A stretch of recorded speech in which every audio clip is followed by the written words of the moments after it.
Hola, bienvenidos. Mi nombre es José Manuel López García. Relación entre fe y razón. Ciertamente la fe aboga por entregarse a la creencia en una realidad trascendente, la cual encierra la llave de la vida y de los misterios de la propia existencia. Existen distintas formas de fe, pero son formas de conocimiento que no pueden ser garantizadas ni por controles observacionales o empíricos ni por procedimientos racionales. En este sentido, la fe se opone claramente a la razón. La razón, por su parte, que deriva de la ratio latina, que hablaba de cálculos o informes, es transformada en logos, por ejemplo, por un retórico y gran pensador como Cicerón, y político. En la filosofía existe una oposición entre la razón contra la revelación. Todas estas cuestiones en relación con la fe, con la religión y la razón, también surgieron en la antigüedad, por ejemplo, con los filósofos presocráticos, con Tales de Mileto, que fue el primer filósofo conocido en Grecia, pues en la época helénica, sobre el siglo VI a.C., para Tales de Mileto, estaba en la costa de la actual Turquía, en Jonia. Para Tales de Mileto todo estaba lleno de dioses suprahumanos y el mismo Anaximandro afirmaba la existencia de infinitos mundos. En este sentido se puede hablar también del hilozoísmo de Tales de Mileto, que pensaba que el mundo, la realidad, la naturaleza estaba llena de espíritus, de dioses, algo que por supuesto pues indica que ya había pues una gran cantidad de pensamiento religioso en la época del siglo VI a.C., cuando estaba surgiendo el pensamiento filosófico y estaba surgiendo también la ciencia simultáneamente, porque no hay que olvidar que Tales de Mileto era astrónomo, matemático y filósofo. Y posteriormente también Anaximandro, su discípulo, y Anaxímenes, pues también eran hombres de ciencia y a la vez filósofos. Anaxágoras, por ejemplo, otro gran filósofo presocrático, habló del nous como principio rector, inteligencia que causaba el movimiento y el orden del mundo. Por otra parte, dentro del atomismo antiguo se puede hablar del mecanicismo determinista de Demócrito, que negaba cualquier idea de Dios, cualquier idea de fe, de religión y de supervivencia después de la muerte. En cambio, Platón considera que la idea de bien es una especie de divinidad y habla del mundo de las ideas como un mundo divino, y las ideas también son algo propio de lo divino o característico de la divinidad. Por lo tanto, diríamos que el idealismo platónico es un idealismo que podemos calificar claramente de espiritualista. Aristóteles, en cambio, pues transforma estos conceptos de la divinidad y habla de Dios como el primer motor inmóvil que mueve el universo sin moverse a sí mismo, como una inteligencia que mueve sin moverse, algo que parece como contradictorio o incomprensible, como incluso señala el propio Gustavo Bueno. Y ciertamente Aristóteles piensa que solo existe un mundo, el mundo material, el mundo empírico, el mundo real, y que no existe ese mundo ideal inventado por Platón, que sería como una especie de mundo divino.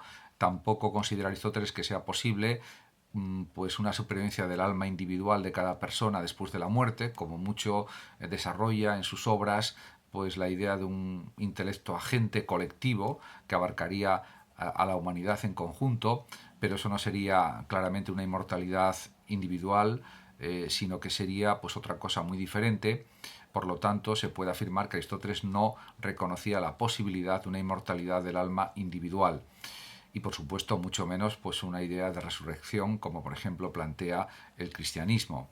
En la Edad Media, por ejemplo, hubo una época teocéntrica y eso ayudó sobremanera al asentamiento del pensamiento religioso. Florecieron distintos teólogos, desarrollaron sus teorías, surgió la escolástica, por ejemplo, con distintos pensadores y teólogos, como es el caso de Pedro Abelardo, que desarrolló en su obra Sic et Non el método escolástico, que luego fue utilizado por otros teólogos y filósofos como Tomás de Aquino, San Buenaventura, Duns Scoto, Guillermo de Ockham, etc. Para Ockham, por ejemplo, las verdades de fe son inaccesibles a la razón, claramente.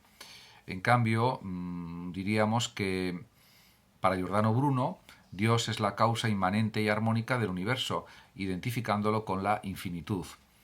Otro filósofo, como Spinoza, en el siglo XVII, consideró que Dios es lo mismo que la naturaleza, Deus ibe natura, natura sive Deus, todo lo que hay subsistiendo por sí mismo, en definitiva. En cambio, un filósofo empirista como Hume se mostró escéptico ante la posibilidad de la existencia de Dios. Berkeley, en cambio, consideraba a Dios como la base y el fundamento del mundo. Y para Locke, que fue el gran creador del empirismo filosófico, pues Dios era el dueño y señor de todas las cosas. En cambio, en el evolucionismo darwiniano, en el evolucionismo de Darwin, pues sobraba la idea de Dios.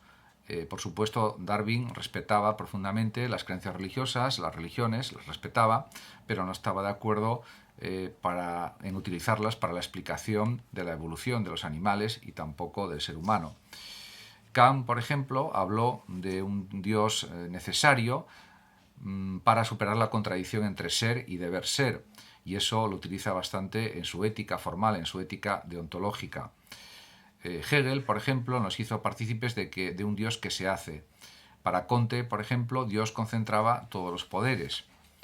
Y, en cambio, para Nietzsche nos aconseja que para el futuro demos a Dios por muerto. Dios ha muerto, es una famosísima frase de Nietzsche, y por lo tanto pues hay una infravaloración, una negación absoluta del valor de lo religioso por parte de Nietzsche, porque considera que eso empobrece la vida humana y en definitiva lo que hay que hacer es desarrollar pues la voluntad, la idea de superhombre y sobre todo afirmar una moral de señores, una moral de personas fuertes, en definitiva la afirmación de la vida con todas sus bondades, con todos sus peligros, con todas las consecuencias y diríamos apostar por la vida y no por un futuro después de la muerte, que es lo que plantea en realidad el cristianismo, que para él era una religión de débiles, una moral de débiles. En este sentido, el irracionalismo vitalista de Nietzsche es fundamental para entender también estas cuestiones. Para Marx, por ejemplo, pues niega cualquier idea de fe, de religión, etcétera, porque cuesta trabajo imaginarse a un dios del proletariado. Y en definitiva, como dice Marx, pues también insiste en que pues la religión es el opio del pueblo y por lo tanto es una droga que evita concentrarse en el presente, en la realidad humana, para intentar mejorarla y desarrollarla.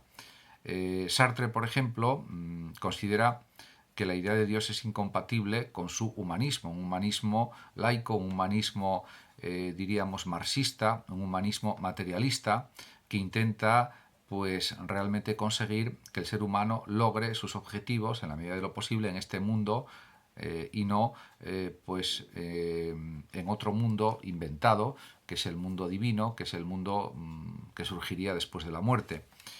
Para Freud, por ejemplo, Dios es una ilusión y que debe ser superado psicológicamente.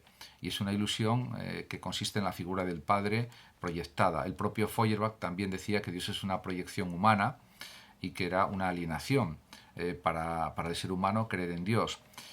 Por supuesto, existe pues, un Dios pensado, un Dios metafísico, un Dios teórico, un Dios filosófico, un Dios revelado, que sería el Dios de la fe, el Dios cristiano, el Dios religioso. Y, por supuesto, está la iconografía de la religión a través de descripciones y explicaciones de las representaciones figuradas. También Panofsky, por ejemplo, estudia la razón de ser de unas determinadas formas y de su evolución e integración en el contexto cultural. Y, por supuesto, el arte religioso, el arte cristiano o el arte de otras religiones es esencial para entender el mundo y, en concreto, el cristianismo es también fundamental para entender formas artísticas y culturales de Europa y del mundo occidental en general. A Cristo, por ejemplo, se le representa como Majestas Domini, apocalíptico, Pantocrator, bendiciendo, etc. Y en cuanto a la figura iconográfica del Espíritu Santo, está representado en forma de paloma, anunciación y bautismo de Cristo, y como lengua de fuego, Pentecostés. Dios, por otra parte, se manifiesta también vivo y trascendente, único, y a él no llegamos investigando, según la teología. La fe supone, por tanto, aceptar la teología, doctrina revelada por Dios que está en la Biblia, y el lugar de la fe, lógicamente, es la Iglesia. Podemos decir que el resultado de la propia fe es la teología, y la unión de fe y revelación es lo que compone la totalidad de las religiones. En definitiva, recoger la fe en medio de la racionalidad pues supondría hablar de una especie de lógica de la fe. La fe, podemos decir, que ofrece para muchas personas una lectura del mundo y del ser humano. Pascal, por ejemplo, este gran matemático y filósofo del siglo XVII francés, dice que la fe expresa bien aquello que la razón no expresa, pero no lo contrario de lo que ella concluye. Y para Jaspers, un gran filósofo y psiquiatra alemán, la verdad propiamente dicha en las religiones positivas y en la razón es una. Es la razón lo que empuja a la conciencia hacia Dios. Muchísimas gracias a todos por su atención y hasta mi próximo vídeo. Saludos como siempre a los oyentes de Radio Sofando de México. Hasta siempre.